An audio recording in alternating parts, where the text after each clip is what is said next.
This is Daniela and Chloe again, and in this week's video, we will be showing you how to properly use a spectrophotometer to determine the relationship between absorbance and concentration. After preparing our series of solutions and calculating their concentrations, Chloe and I were ready to use the spectrophotometer. Also, it's important to mention that the cuvettes should only be filled to a line as shown in the picture. After heading to the spectrophotometer, our first step was to determine the best wavelength that we would use to measure the absorbance of copper amine.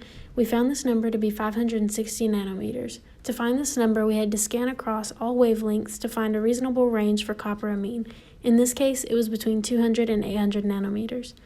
Then we found our highest peak, or lambda max, to be at 600, but since our absorbance for copper amine is never going to go up to 1, we chose the wavelength of 560 since at 560 nanometers, we see a more reasonable absorbance for how much light the copper amine actually absorbs.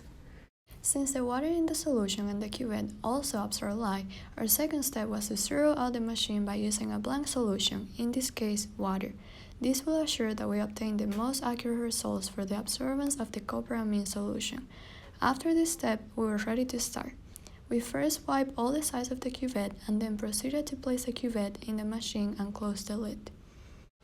We wipe both sides of the cuvette before putting it in there so that the light is unobstructed when we run through the spectrophotometer.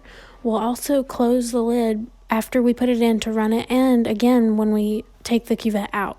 This is to prevent any accidents and to prevent airflow through the spectrophotometer. We also zero the spectrophotometer before we use it with a base of water. That way we don't have any other factors affecting our measurements.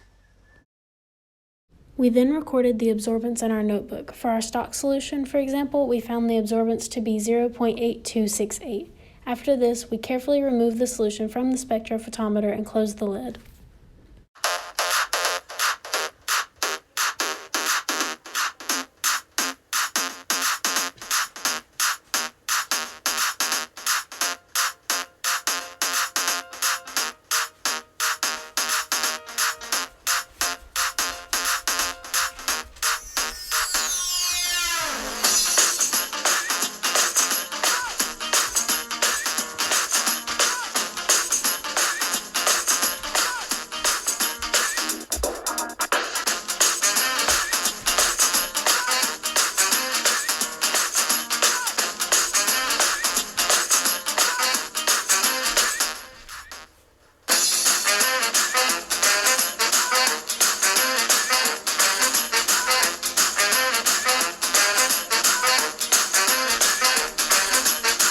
We continued to record the absorbance for our other solutions, and we started to notice a direct relationship between absorbance and concentration.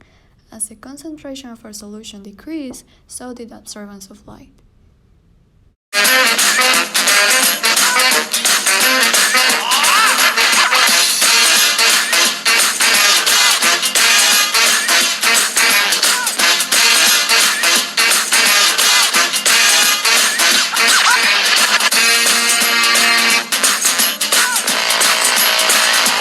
We then cleaned our area and were ready to start graphing the relationship. According to Beer-Lambert law, there exists a linear relationship between absorption and concentration. Absorption would be the equivalent of the y variable and the concentration would be the x variable. For our equation, we got y equals 39.522x minus 0.0138, where the 39.522 will represent the product between the absorption coefficient and the path length.